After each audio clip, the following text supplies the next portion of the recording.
మల్లికార్జునుడు కొలువైన శ్రీశైలం మహాక్షేత్రంలో మహాశివరాత్రి బ్రహ్మోత్సవాలు శుక్రవారం వైభవంగా ప్రారంభమయ్యాయి.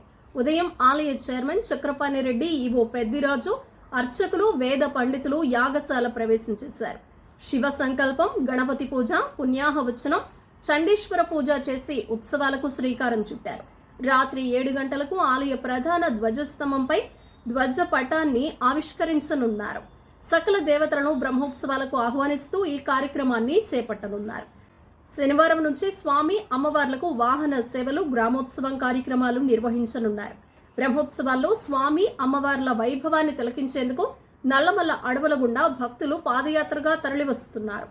ఈ నెల 11 వరకు శివరాత్రి మహోత్సవాలు వైభవంగా జరగనున్నాయి. 2న భృంగి వాహన సేవ, 3న హంస వాహన సేవ, 4న మయూర వాహన సేవ, 6న రావణ వాహన సేవ, పుష్ప పల్లకీ సేవ, 7న గజవాహన సేవ, 8న నంది వాహన సేవ, 9న రథోత్సవం, తెప్పోత్సవం కార్యక్రమాలు నిర్వహించనున్నారు.